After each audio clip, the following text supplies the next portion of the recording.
Selamat datang di podcast gua hari ini. Gua Luis Lau dan dalam episode kali ini kita akan mengupas tuntas bagaimana sistem pendidikan beroperasi di beberapa negara dengan reputasi pendidikan terbaik di dunia. Dari Finlandia hingga Korea Selatan, mari kita teropong bagaimana mereka berhasil menciptakan lingkungan belajar yang menginspirasi dan inovatif.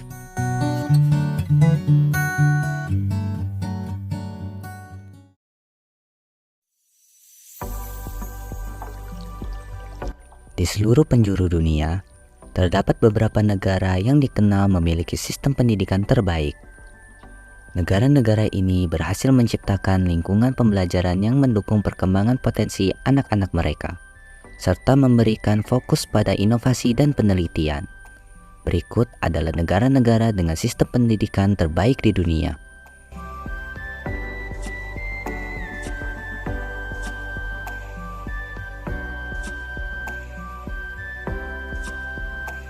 Satu, Finlandia. Negara ini telah dikenal dengan pendekatan uniknya terhadap pendidikan yang telah mendapatkan perhatian dunia.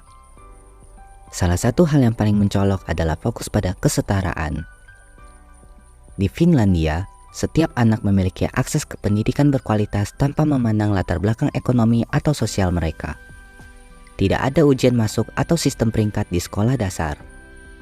Semua anak diarahkan untuk belajar sesuai dengan tingkat perkembangan mereka sendiri.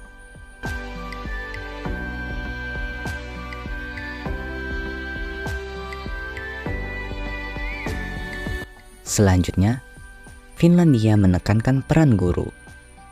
Guru di sini memiliki kualifikasi tinggi dan dihormati dalam masyarakat. Mereka memiliki otonomi dalam mengajar dan merancang kurikulum. Ini memberi mereka fleksibilitas untuk menyesuaikan pendidikan dengan kebutuhan siswa mereka. Selain itu, interaksi sosial juga dihargai dalam pembelajaran. Guru mendukung pembelajaran kolaboratif dan membangun keterampilan sosial serta emosional siswa.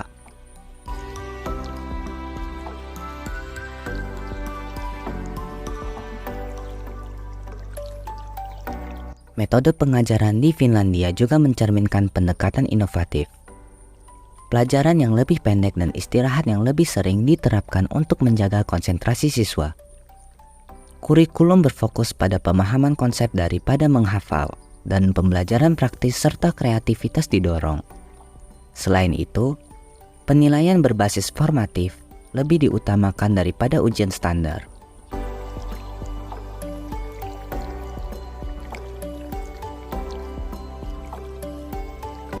Kalah menariknya adalah waktu luang dan kebebasan bermain dalam sistem pendidikan Finlandia. Anak-anak diizinkan bermain dan mengejar minat mereka yang membantu dalam pengembangan kreativitas dan keterampilan sosial. Ini juga membantu mengurangi stres dalam pembelajaran.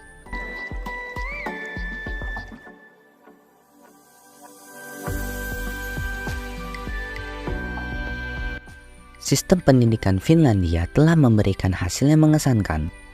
Pada ujian internasional PISA, siswa Finlandia seringkali mencetak nilai yang tinggi dalam literasi, matematika, dan sains. Namun, perlu diingat bahwa tidak ada sistem pendidikan yang sempurna, dan pendekatan Finlandia mungkin tidak secara langsung dapat diterapkan di negara lain.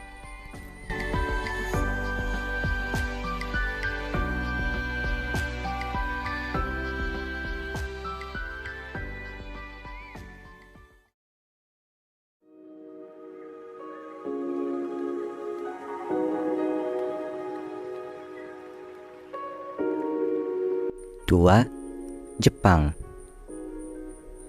Sistem pendidikan Jepang telah lama menjadi sorotan dunia berkat prestasi akademis yang tinggi dan pendekatan uniknya terhadap pendidikan. Dalam sistem ini, pendidikan dianggap sangat penting dan dijalani dengan tekun oleh siswa-siswanya.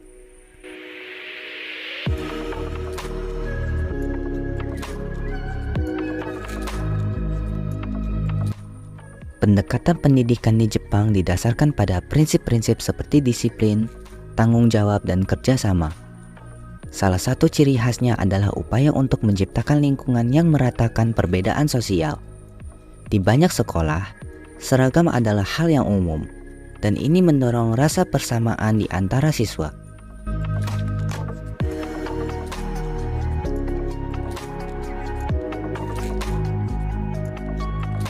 Sejak usia dini, anak-anak Jepang mulai belajar dengan giat. Mereka belajar dasar-dasar ilmu pengetahuan serta etika dan nilai-nilai budaya. Bahasa Jepang dan matematika adalah dua mata pelajaran utama yang diberikan prioritas tinggi.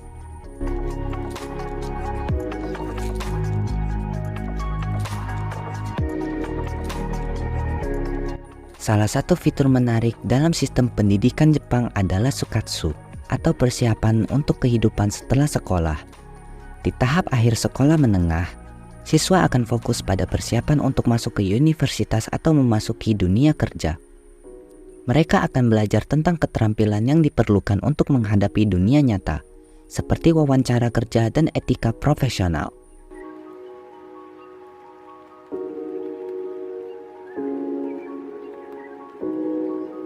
Namun, sistem pendidikan Jepang juga telah mendapatkan kritik. Beban belajar yang berat seringkali memicu tingkat stres yang tinggi pada siswa. Sistem ini juga dapat mengarah pada kurangnya kreativitas dan inisiatif, karena seringkali siswa diarahkan untuk mengikuti norma dan kurikulum yang ketat.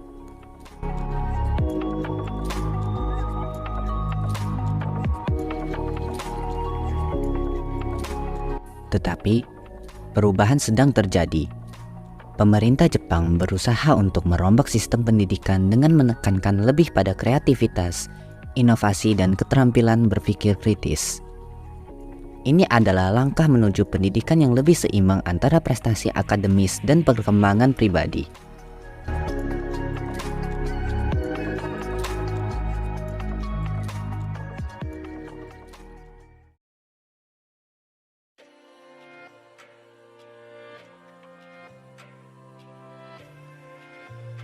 Tiga, Singapura. Pendidikan selalu menjadi prioritas utama pemerintah sejak merdeka pada tahun 1965. Dengan visi yang jelas, pemerintah merancang sistem pendidikan komprehensif dan inovatif.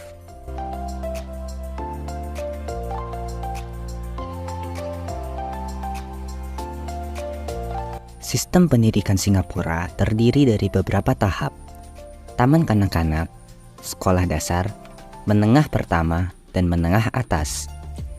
Kurikulumnya sangat terstruktur dan fokus pada dasar-dasar matematika, ilmu pengetahuan, dan bahasa.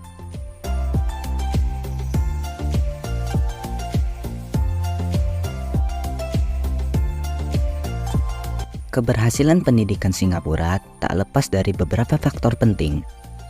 Guru-guru berkualitas tinggi dan terus mengikuti pelatihan untuk meningkatkan kualitas pengajaran. Selain itu, pendekatan pembelajaran aktif berbasis proyek dan kerjasama tim sangat ditekankan.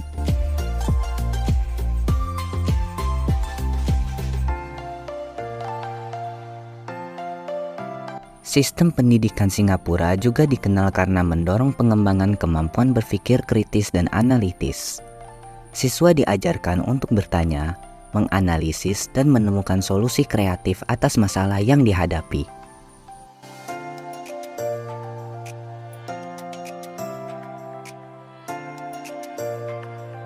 Singapura menggunakan pendekatan pengukuran kinerja yang ketat melalui ujian standar nasional. Ujian ini membantu mengukur pencapaian siswa dan memberikan informasi untuk peningkatan terus-menerus.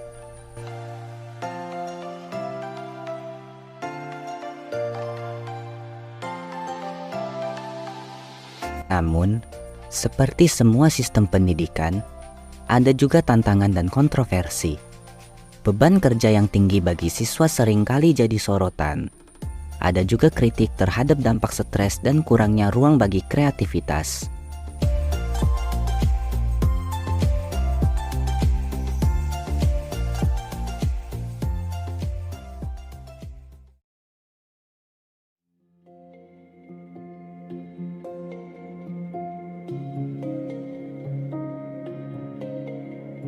Di Indonesia sendiri, meskipun telah mengalami perkembangan positif, Indonesia masih menghadapi tantangan dalam hal akses dan kualitas pendidikan. Terbatasnya infrastruktur dan pelatihan bagi pendidik serta kesenjangan antara daerah perkotaan dan pedesaan adalah beberapa kendala yang perlu diatasi.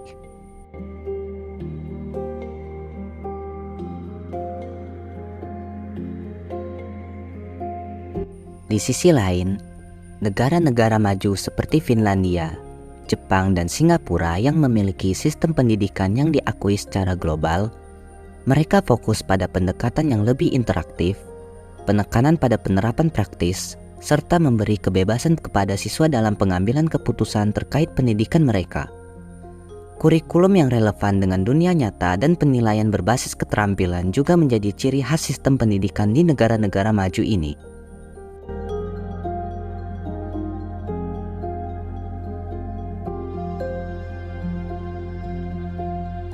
Salah satu perbedaan mencolok adalah investasi dalam pelatihan dan pengembangan bagi guru. Di negara-negara maju, guru dianggap sebagai agen perubahan utama dalam pendidikan. Sementara di Indonesia, masih ada upaya untuk meningkatkan status dan kesejahteraan para pendidik.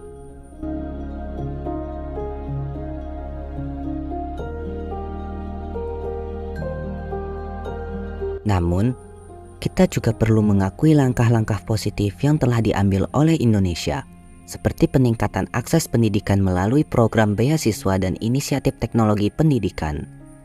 Kita bisa belajar dari kedua sistem pendidikan ini dan menerapkan strategi yang sesuai dengan budaya dan kebutuhan kita sendiri.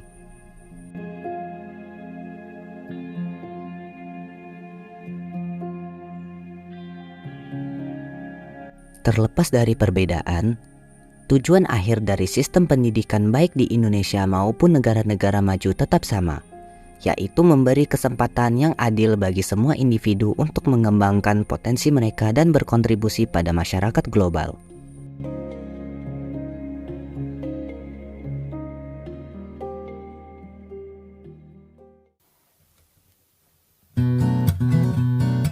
Itu tadi gambaran singkat tentang negara-negara dengan sistem pendidikan terbaik di dunia dan sedikit perbandingannya dengan sistem pendidikan Indonesia.